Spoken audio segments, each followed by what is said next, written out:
je sais qu'on a annoncé ça comme 100% fait maison, mais je vais vous parler de deux choses qui sont à la fois ce qu'on peut faire à la maison avec des produits naturels en termes de cosmétiques et en termes de produits ménagers. Mais c'est aussi lié à quelque chose qui est important pour moi et l'un pour moi ne va pas sans l'autre. C'est ce que j'appellerais l'objectif zéro déchet, parce que zéro déchet, c'est très dur et j'y suis pas encore et je sais pas si j'y arriverai. On n'est jamais à totalement zéro déchet. Mais il y a des gens, j'ai vu des témoignages, entendu des témoignages à la radio, de gens qui arrivent à jeter quasiment rien dans une année. Sachant que même les pelures, on peut les mettre dans un compost. Les pelures, tout ce qui est organique peut être mis dans un compost. Donc voilà, il faut savoir que en fait, c'est possible, c'est difficile dans la société actuelle, mais possible. Pourquoi vous parlez de ça ce soir? Il y a 1 an et demi, je me suis disputée avec une amie au sujet du rôle que nous aurions tous à jouer dans l'écologie, dans le bien-être de la planète. Je lui ai dit, ça va bien de nous faire culpabiliser, nous, à notre petite échelle, quand les grandes industries lâchent leur pétrole dans la mer, gaspillent des tonnes d'eau, relâchent leurs produits toxiques dans les fleuves, etc., etc. Je me sentais victime d'un système dont je n'avais pas les rênes et qui me contraignait à consommer comme je consommais. Et puis un jour, j'ai entendu les auteurs de ce bouquin à la radio. Donc ce bouquin, c'est « J'arrête de surconsommer ». Et c'est de ce bouquin-là qu'est partie mon envie de changer mes habitudes et que j'ai compris ce que ma pote voulait m'expliquer à l'époque, c'est-à-dire ce que c'est que l'effet papillon. Et le fait que chacun d'entre nous, si on s'y met et si on dit aux autres de le faire, ça va peut-être devenir quelque chose de beaucoup plus courant et que là, on va pouvoir faire changer les choses.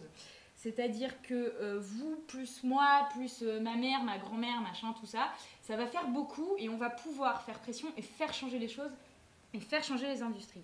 Donc le jour où j'ai compris ça, ça a été un gros changement. Et je me suis dit qu'à ma petite échelle, même si j'étais toute seule dans mon petit appartement, j'allais pouvoir essayer de faire des choses et d'en parler autour de moi. Et je voulais juste une de ces images, ça m'avait frappée. Voilà où on en est avec notre surconsommation, pour le coup de plastique, de carton, de tout ça, tout ça. Il y a des continents de plastique qui sont en train de se créer. Alors, pour vous dire donc que nous ne sommes pas des consommateurs, mais des surconsommateurs. C'est écrit dans le bouquin, je n'ai rien inventé. Je vous le rappelle, non pas comme une leçon, mais simplement vraiment pour le dire et le poser clairement et pour me le rappeler aussi à moi-même. Nous achetons des choses inutiles, nous gaspillons de l'argent, de la nourriture, du textile.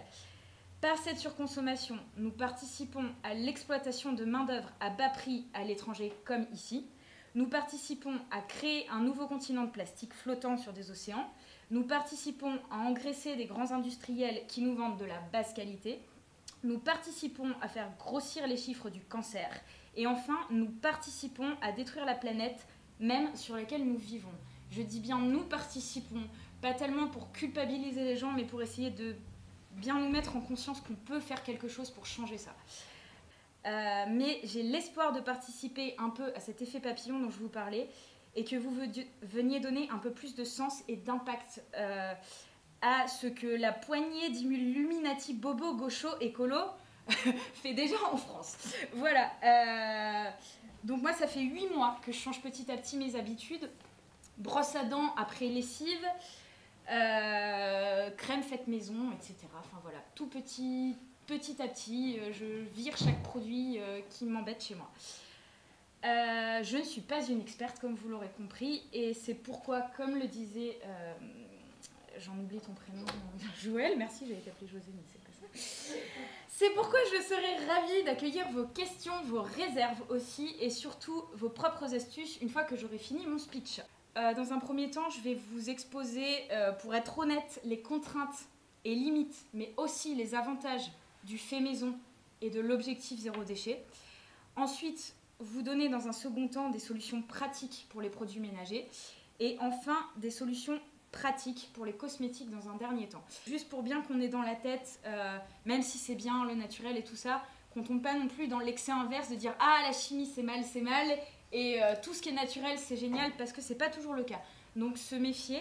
Il y a quelque chose que j'ai pas noté mais auquel je pense aussi. Là je vais vous présenter un produit qui est de l'huile de noix de coco. Il y a une autre limite, si ce n'est une contrainte, et c'est toi qui le disais, et tu as raison, c'est que certes c'est naturel et tout ça, mais de l'huile de coco à Paris, bon, Niveau local et tout ça, voilà, il y a le coût des transports et la façon dont c'est produit apparemment. Tu me disais. Je sais plus qui est-ce qui me disait il y aurait des controverses sur la façon dont c'est produit, donc voilà. Peut-être même ça, c'est à discuter. Ensuite, faire maison, cela demande un peu plus de temps.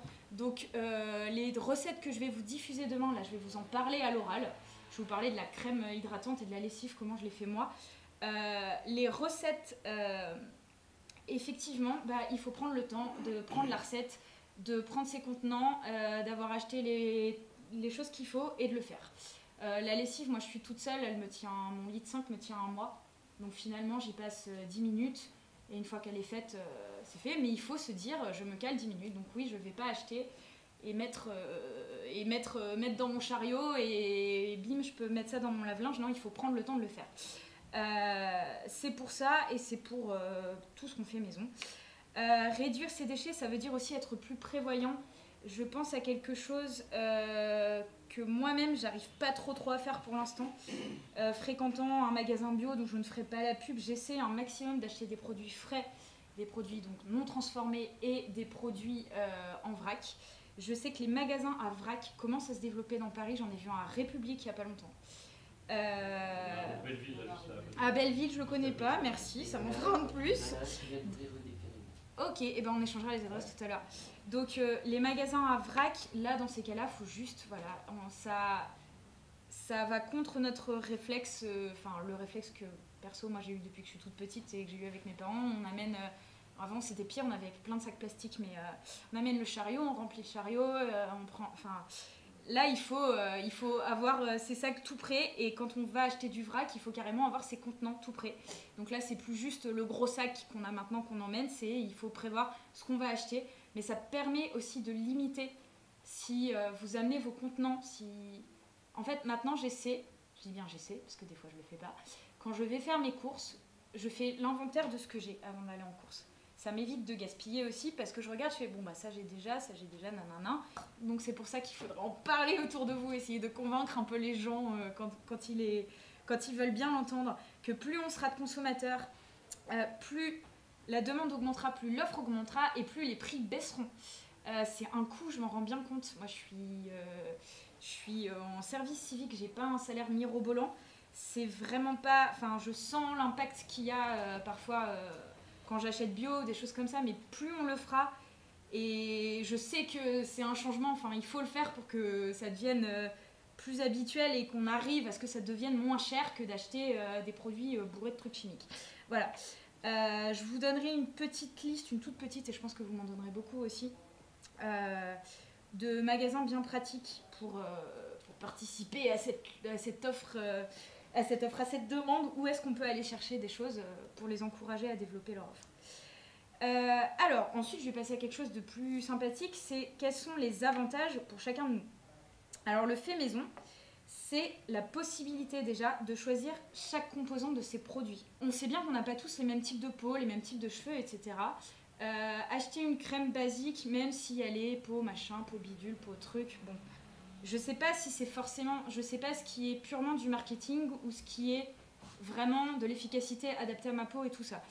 Alors que là, moi ma crème, donc j'ai pas tous les composants ce soir parce que je suis à court de mon huile, mais ma crème je vais la composer avec de l'huile de lavande, de l'hydrolat de lavande, donc c'est de l'eau et de la lavande, avec de l'huile de jojoba, alors pas très écologique sur le point de vue du transport, je le reconnais, de l'huile de jojoba, et après je vais mixer ça avec... C'est une crème que tu dessines à fond, ça, pour démaquiller. Le visage, pardon. Non, mais pour démaquiller, pour hydrater Non, pour hydrater. Alcool et après, c'est de l'alcool acétylique, je crois, c'est le nom scientifique, je suis pas une grande scientifique, mais voilà.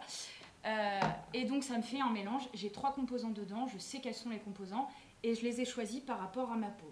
Voilà. Donc, je vais pas vous donner 15 000 recettes de crème, vous en trouverez plein sur internet si ça vous intéresse. Et vous allez voir, il y a des blogueuses qui font ça très bien, qui vous donnent ce qui est adapté à votre peau. Les ingrédients, vous pouvez aller chercher. Et si vous n'aimez pas l'odeur, vous pouvez changer l'odeur, etc. Vous avez un regard sur ce que vous achetez. Ça, en termes de déchets, voilà, ça doit faire 6 mois que je l'ai. Je m'en sers pour composer ma crème. Je m'en sers tous les matins là-dedans. C'est de l'eau de lavande. Je me vaporise ça ça me lave le visage et je m'en sers comme après démaquillant pour bien finir de démaquiller le visage. Donc quand même, voilà, j'ai combien là? J'ai 1 litre, ça fait 6 mois que je l'ai. Bon, en termes de déchets, je pense que ça fait beaucoup moins que l'époque où j'allais dans un magasin que je ne citerai pas et où j'avais 15 000 petits produits que je jetais au bout d'un mois. Voilà. Donc en termes de déchets, on y est gagnant. En termes de prix, je ne sais plus combien je l'ai payé, mais je crois que c'est quelque chose comme, il me semble, 6 €, quelque chose comme ça. Enfin, c'est pas grand chose pour 1 litre. L'avantage du fait maison, c'est que comme vous choisissez ce que vous mettez dedans, si vous choisissez de ne pas mettre de choses toxiques, logiquement, vous devriez éviter pas mal de cancérigènes. Une des choses que j'ai oublié dans les désavantages, c'est que votre crème, si vous mettez pas de conservateur dedans, elle va tenir 1 semaine. Certes, elle tiendra pas 6 mois, elle tiendra pas 12 mois comme ce qu'on vous vend en cosmétique, on va pas mentir là-dessus. Toutes les semaines, il va falloir refaire votre crème. Ensuite, le 0 déchet. Alors les avantages sont assez évidents. C'est un gain de place et de temps. Fini les 20 produits cosmétiques différents qui encombrent la salle de bain. Je vous sortirai tout à l'heure les petits joujoux que j'avais avant. Et c'est un tout petit échantillon de tout ce que je pouvais avoir dans ma salle de bain. Bon, là, il manque ma brosse à dents et mon dentifrice. Parce que j'ai pas fait mon dentifrice maison les derniers temps. Mais sinon, vous avez à peu près tout ce qu'il y a dans ma salle de bain là. Voilà.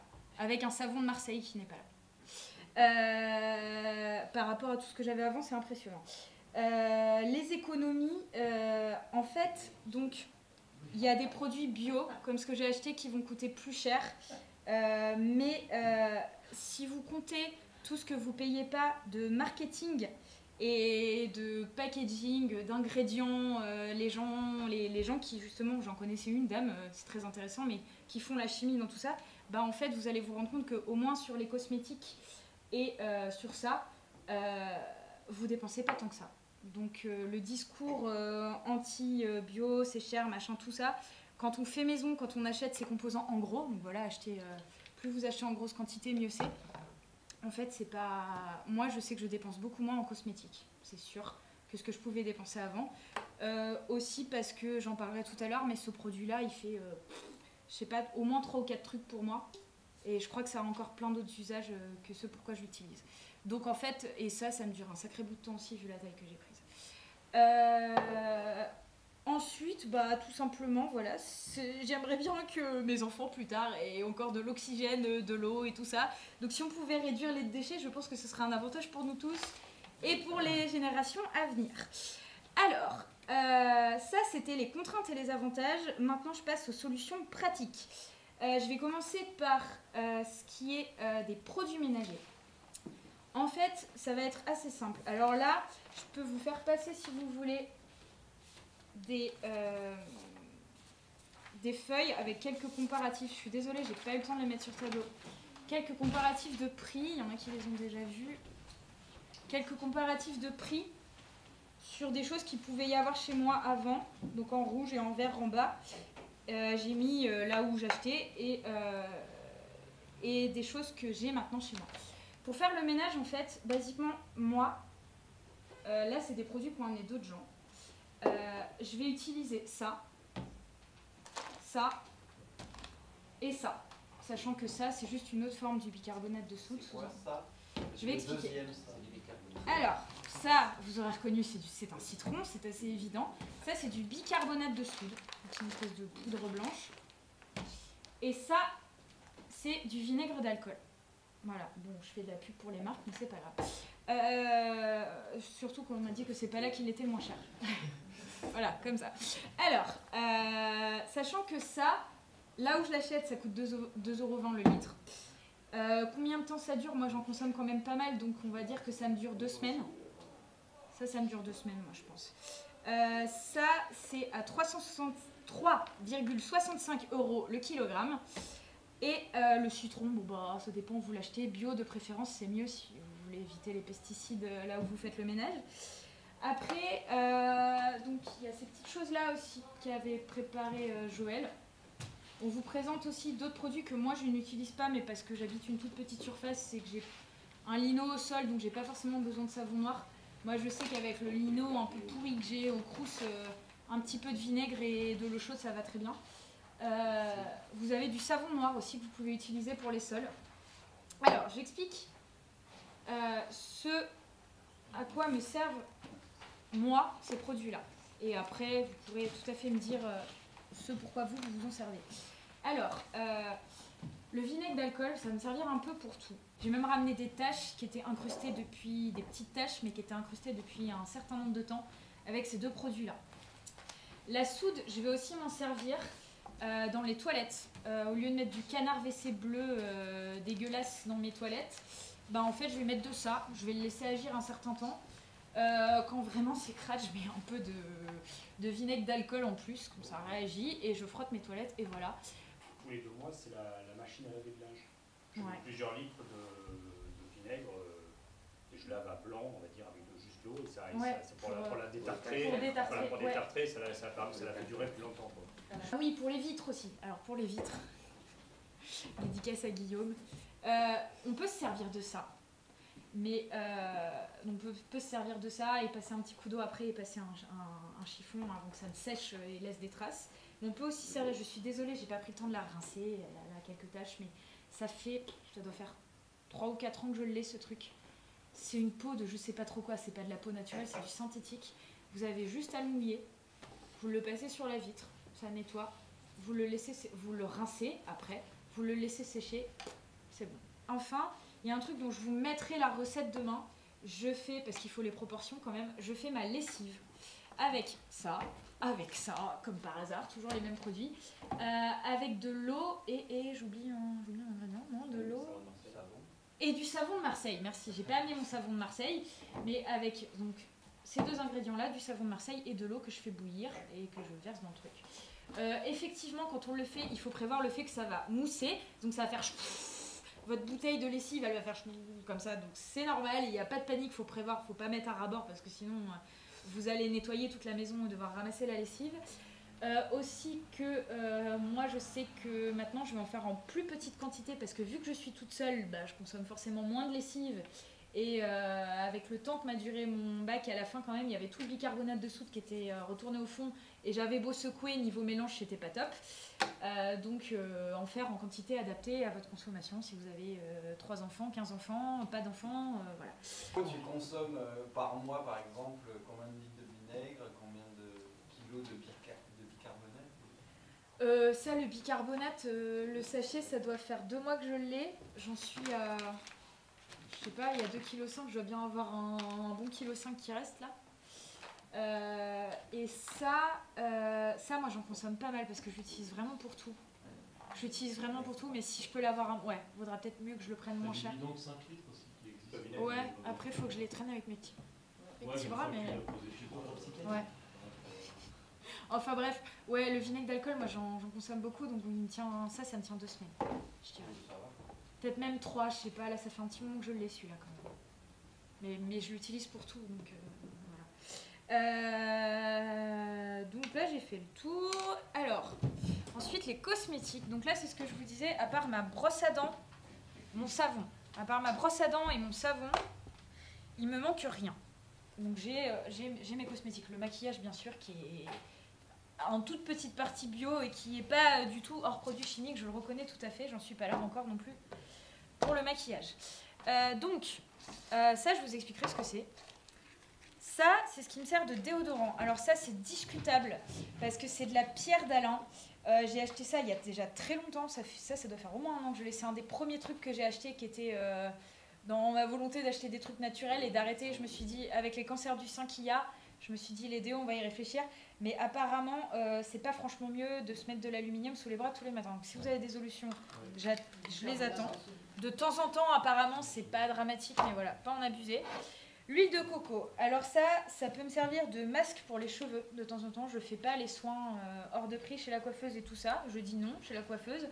Et je me fais un masque d'huile de coco de temps en temps quand je sens que mes cheveux sont vraiment secs. Ça peut servir si vous avez vraiment... Moi, avec mon type de peau, il vaut mieux pas que j'en mette tous les jours parce que c'est quand même beaucoup trop gras pour ma peau. Si vous avez un coup de soleil ou la peau très sèche et tout ça, que vous avez besoin d'hydrater, ça peut servir à ça. Ça peut servir comme composant, je l'avais fait une fois mais je ne l'ai pas refait depuis, du dentifrice, huile de coco avec de l'argile. Après vous mettez conservateur ou pas selon le temps que vous voulez garder, vous mettez ça au frigo et ça vous fait du dentifrice. De l'argile verte. C'est C'est aussi une base pour les déodorants.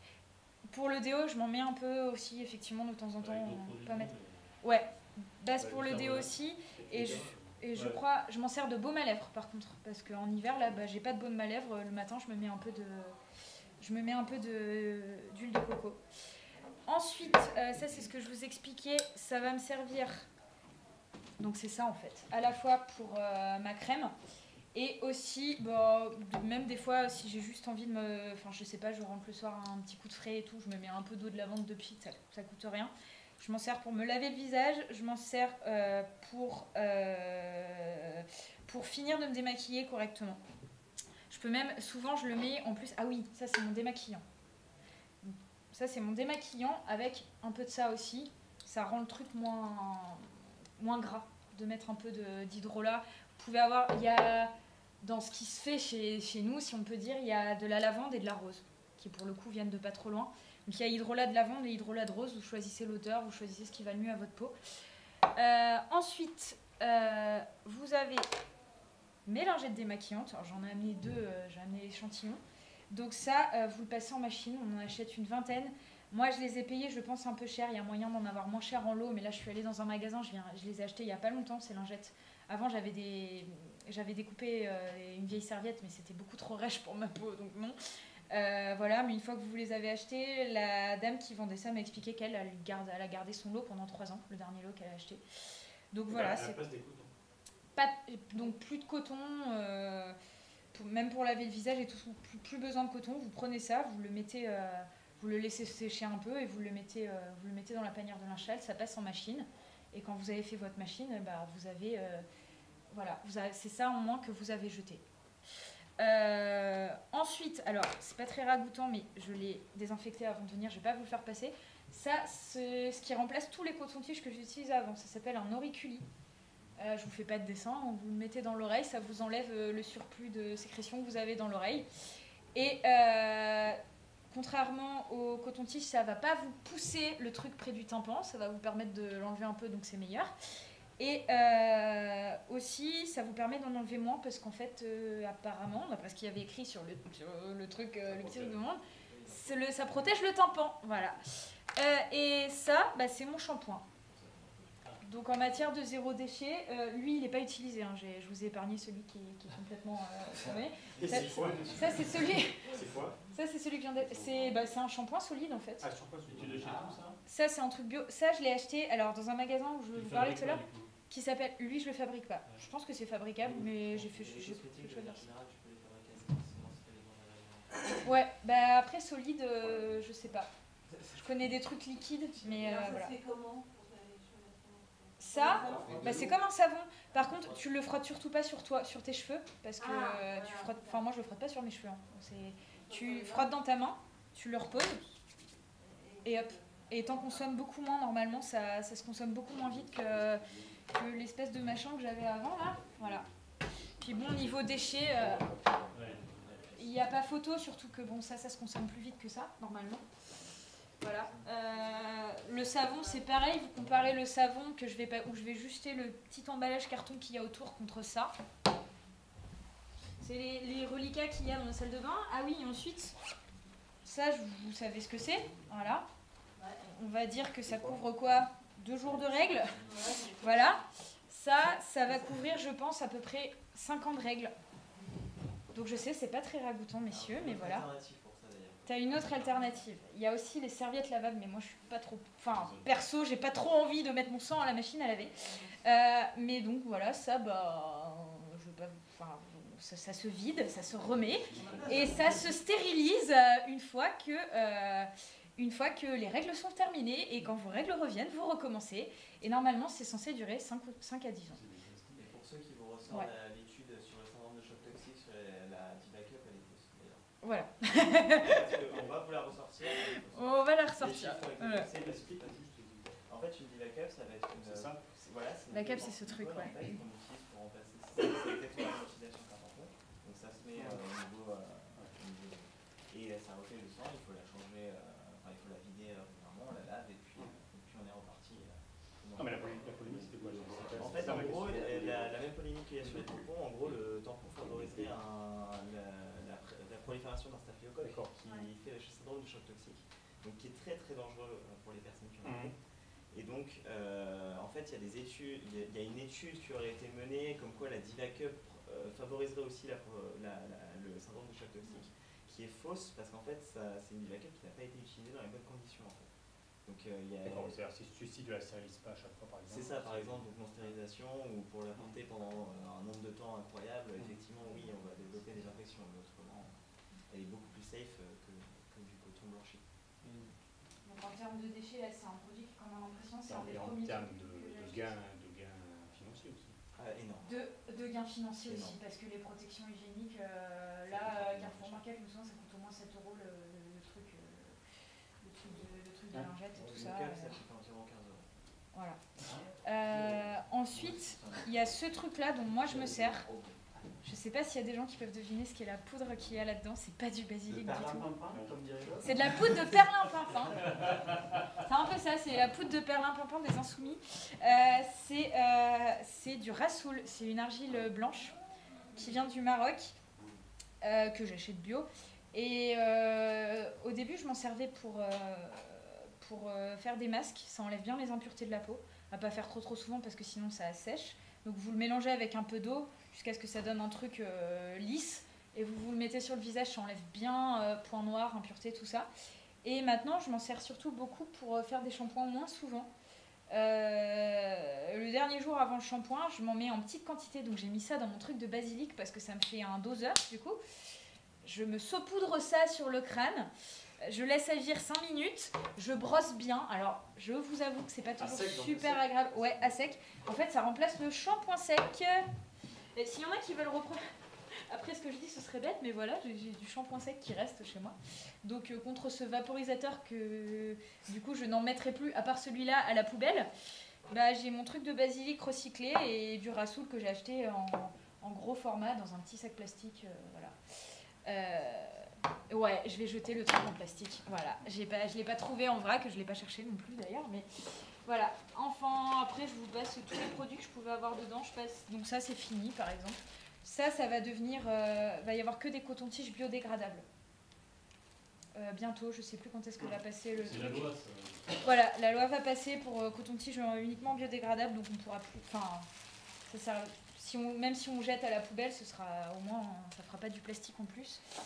Mais bon, autant acheter un auriculi au niveau économie et niveau hygiène et niveau tout, en fait, c'est mieux. Et niveau déchets aussi. Ensuite, j'en suis où? Est-ce que j'ai fait le tour? Oui, je pense. Oui, je pense que j'ai fait le tour. Donc, si vous voulez qu'on parle après de ce qui est vêtements et compost pour les déchets organiques. J'ai pas abordé le dentifrice, si, j'ai dit rapidement. J'avoue que le dentifrice, ça fait super longtemps que je l'ai pas refait moi-même. Huile de coco, argile. C'est comme ça que je le fais quand je le fais naturellement. Donc à faire tous les 2-3 jours par contre. En petite quantité. À mettre au frigo, oui, parce que sans conservateur, l'huile de coco et de l'argile, ça fait pas un très bon mélange. L'argile finit par sécher.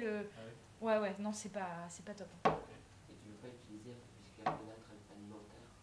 Si, mais ça j'évite de temps en temps pour me blanchir les dents. Alors, elles sont pas très blanches en ce moment, mais j'évite de le faire parce que c'est corrosif. C'est comme, ah oui, il y a une chose, c'est ça dont j'ai oublié de vous parler, pourtant je l'ai dans mes notes. Je parlais de 2 choses après en matière d'hygiène corporelle. Donc je vous ai présenté mon shampoing qui me permet de me laver déjà les cheveux moins souvent, je vous ai présenté ça. Il y a aussi une chose qui a une tendance, je dis tendance mais ce serait bien que ce soit pas qu'une tendance, qui s'appelle le no-poo.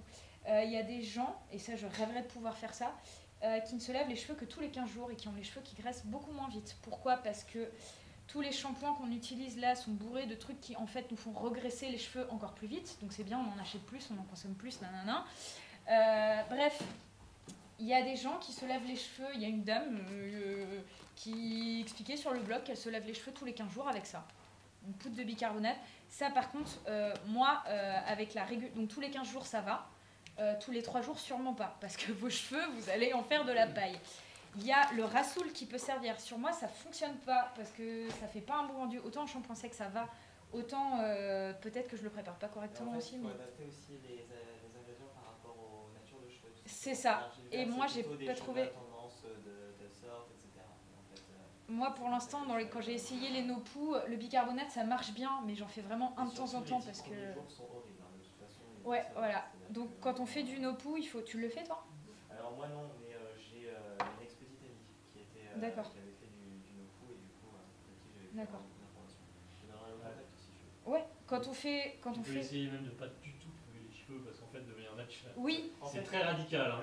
Ouais. Et je pense qu'il faut avoir le courage de le faire. Mais ça prend un temps... Ça prend beaucoup de temps, ouais. mais on sécrète de manière naturelle des substances qui nettoient en fait, et qui fait que les cheveux ne sont absolument pas sales. Le corps est au bout d'un certain temps. Voilà, c'est au bout d'un certain temps. Il y a une femme qui l'a fait, qui a fait le tour du monde. Ouais. Et qui se lavait pas les cheveux. En mode roots absolu, ouais. Rien. Et qui disait, le premier truc que j'ai fait, c'est qu'elle avait des cheveux très longs. Ouais. Et elle se lavait plus les cheveux. Elle disait, elle avait des cheveux magnifiques.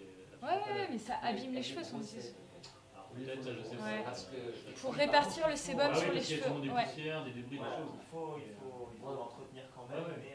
Les brosser tous les jours permet, quand on les a un peu longs, ça permet de répartir le sébum. Ça sèche pas parce qu'il s'huile naturellement. Oui, c'est ça. C'est pas du gras, ça fait pas de crap. Oui, mais voilà, je suis au stade où ça fait. C'est radical. On est à la ville, mais je sais qu'en Martinique, ma belle-sœur et toute la famille, ils avaient des cheveux, alors c'est pas des cheveux granins, c'est pas des cheveux martiniquais, c'est des cheveux longs, mais ils ne se lavaient pas les cheveux, se lavaient les cheveux peut-être tous les mois et demi, mais alors elle se brossait, alors elle le faisait 100 fois le matin, 100 fois le soir, enfin bon. Après il y a les natures de cheveux aussi, je sais que, enfin, il y a 2 amis qui me disent oh, moi je me lave les cheveux 1 fois par semaine, même avec les shampoings qu'on a. Et moi j'ai vu rien avec le shampoing que j'avais avant, 2 fois par semaine, non, 2 fois par semaine.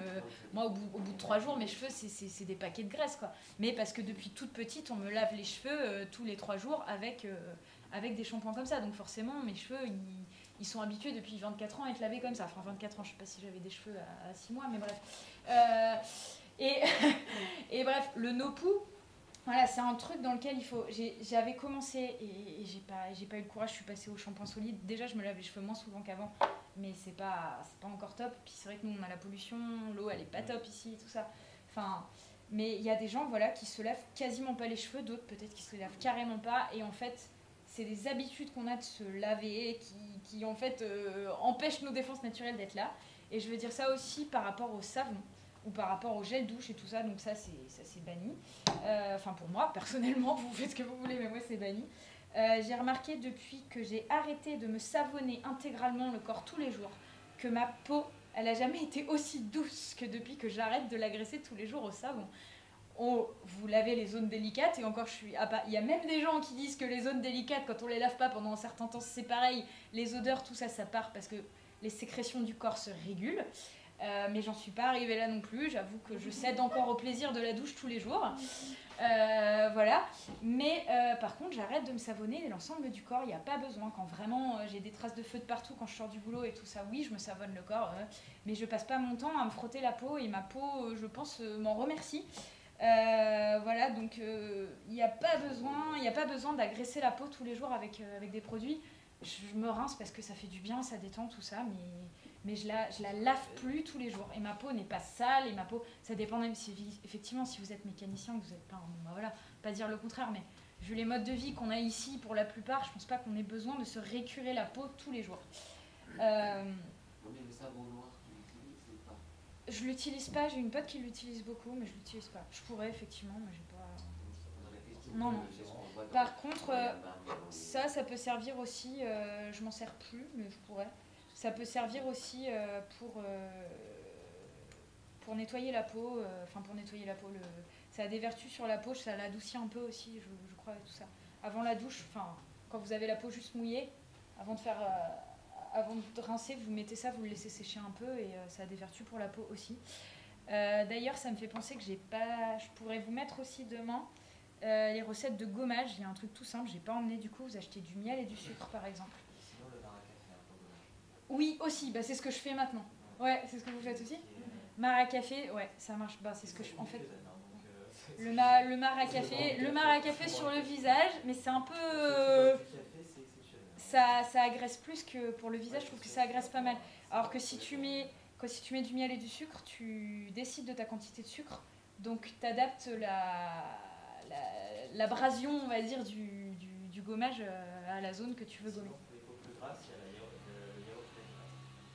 yaourt. Yaourt, ah ouais. C'est selon ta nature de peau aussi, là encore. D'accord. Tu peux faire. Bon, je sais qu'il y a des trucs, ça me va pas. Yaourt et tomates. Et en fait, c'est selon la nature de peau, c'est très bon. Ouais, c'est pas la saison des tomates. Malheureusement. Voilà. Donc, j'ai fait le tour de tout ce que j'avais à vous dire. Et voilà, je pense que tous ceux qui sont là, en fait, ce soir, sont déjà pas mal au point sur ces choses-là. Mais voilà, si on peut tous s'échanger des bons plans et essayer autour de nous de répandre ça serait cool. Et ne culpabilisez pas si vous rentrez ce soir et que vous utilisez des trucs chimiques chez vous, c'est pas grave, on peut prendre un peu de temps. Moi, ça me prend du temps et je vous dis, le maquillage que j'ai sur le visage, il est pas bio du tout et il est pas bon pour la planète du tout. Donc voilà.